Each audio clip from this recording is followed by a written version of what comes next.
Hello again. In this presentation, we'll discuss the skilled self as a brand. The theme of personal branding is the subject matter in week 3.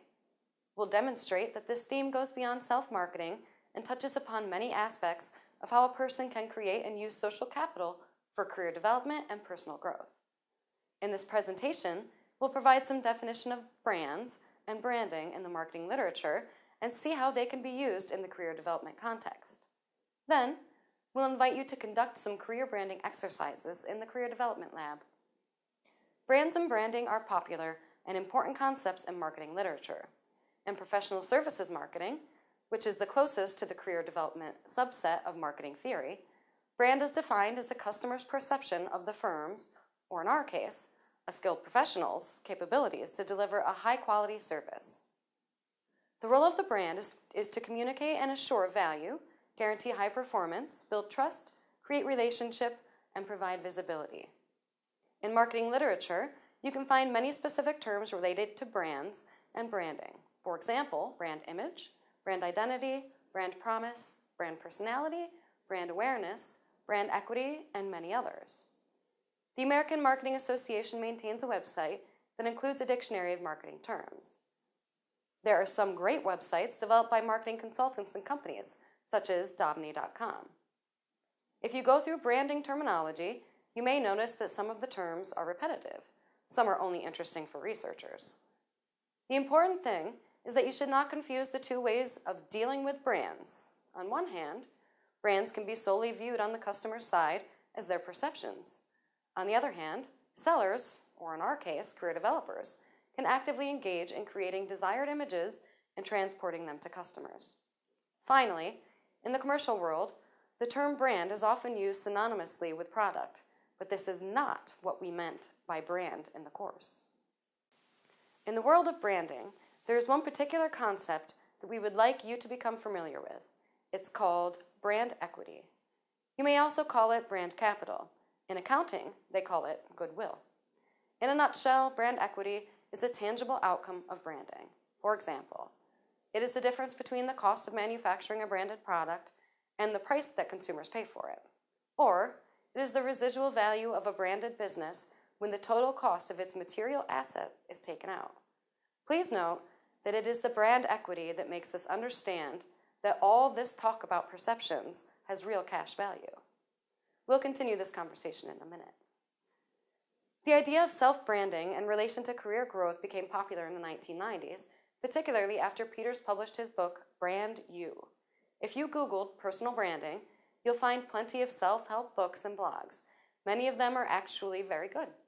In this course, we do not want to summarize those resources as they keep evolving daily.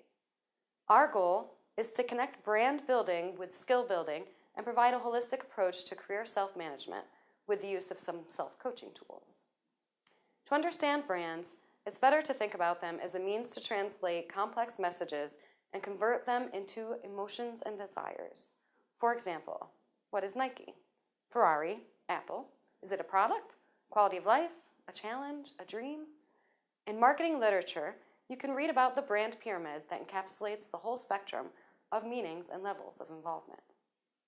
At this point, we'd like to ask you to think about a brand pyramid of your own. What elements would you include in your brand pyramid? In what order? How do you think they're going to promote your professional image and help you grow and get a dream job? To help you begin, let me ask a few questions. Let's begin with an easy one. Do you think that education is relevant? The type of institution you attend, the type of degree you earned. Years ago, a good degree, or any degree, would open doors. It has changed since then, but degrees still do matter. This is information that can be easily communicated in a resume. If it is important for the employer that you graduated from, say, Caltech, then they may recall it and think about you as a Caltech guy. If they do, then you know that your brand exists. At least, they can recall it. What's next? The next question is about your functional skills. Is there anything that you can demonstrate in a uniquely memorable way? Something that can help you stand out, even if all other candidates have comparable skills? This is where a well-chosen artifact can create a point of difference. The next question is about your personality.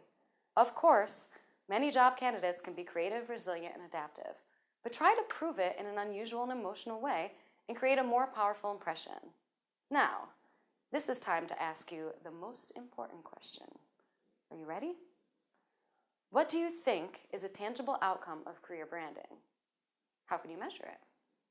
The thing is that if you can identify, pinpoint, and measure the outcome of career branding, then you can manage it and use it for your career success.